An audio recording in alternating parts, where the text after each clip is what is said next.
নমস্কার বন্ধুরা, অনুশ্রী ফ্রম রান্নাঘরে সবাইকে স্বাগত। আজ আবারও আপনাদের সামনে চলে এসেছি আরও একটি রেসিপি নিয়ে।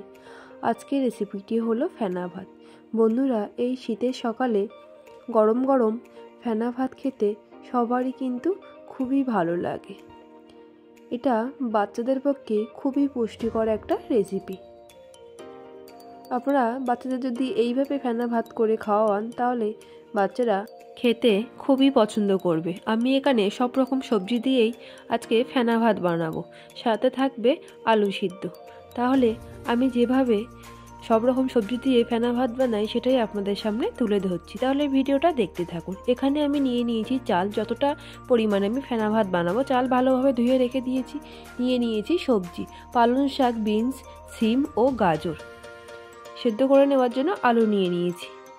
চাল ভালোভাবে জল ফেলে ফেলে 2 থেকে 3 বার ধুয়ে নিয়েছি। এখানে চালটা ভালোভাবে ধুয়ে আমি 10 মিনিট ভিজিয়ে রেখেছি। আপনারা চাইলে ওইভাবেই দিয়ে দেবেন, না ভিজিয়ে। এখানে পালং শাকগুলো খুব ছোটো ছোটো করে কেটে নিয়েছি এবং বিনসগুলো ছোটো ছোটো করে কেটে নিয়েছি।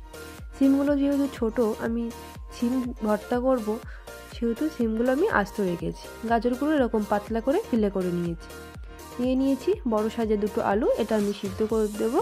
তার জন্য আমি সব সবজি একসাথেই সিদ্ধ করব। এইভাবে ভাতের সাথে আলু সিদ্ধ দিয়ে মাখা করলে খেতে কিন্তু খুবই ভালো লাগে। সমস্ত সবজি আমি কেটে ধুয়ে পরিষ্কার করে নিয়ে নিয়েছি। এবার একটা কড়াই নিয়ে নেব। কড়াইতে দিয়ে দেব পরিমাণ মতো জল ভালোভাবে একটু গরম করে নিয়ে দিয়ে দেব ধুয়ে রাখা চালগুলো।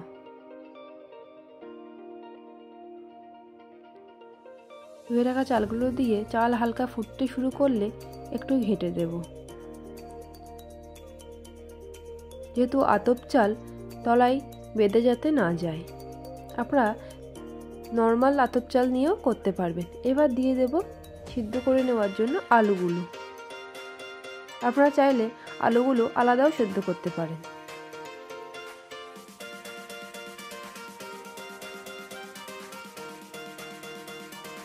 আলু কিছু সময় সিদ্ধ হয়ে গেলে দিয়ে দেব গাজর। যেহেতু গাজরও শক্ত, তাই গাজরও দিয়ে দেব।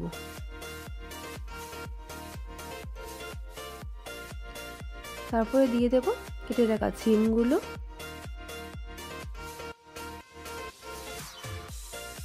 এবার দিয়ে দেব কেটে রাখা বিনসগুলো।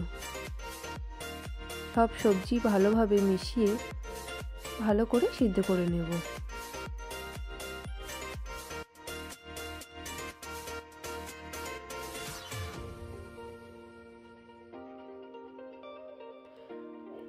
বারবার নাড়াচাড়া দিয়ে ঘেঁটে দেব, নইলে তলায় চাল লেগে যাবে, খেতে ভালো লাগবে না। দিয়ে দেব পরিমাণ মতো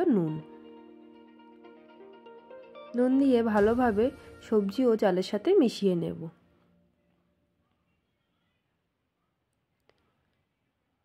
দিয়ে দেব 2টো চিড়ে রাখা কাঁচা লঙ্কা।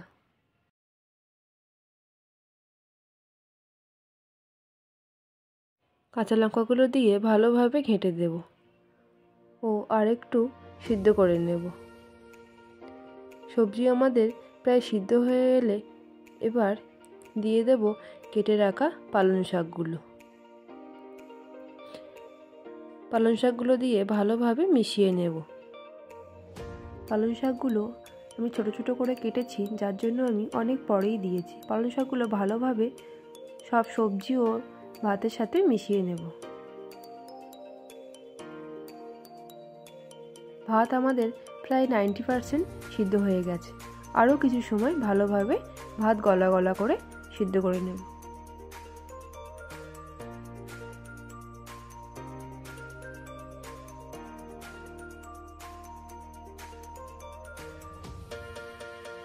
দেখে নেব সবজিগুলো আমাদের সিদ্ধ হয়ে গেছে কিনা।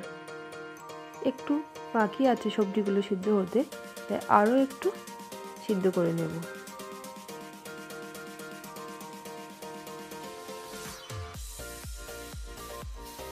এবার আলুগুলো তুলে নেব। যেহেতু আলুগুলো সিদ্ধ হয়ে গেছে, আলুগুলো মাখা করার জন্য তুলে নেব।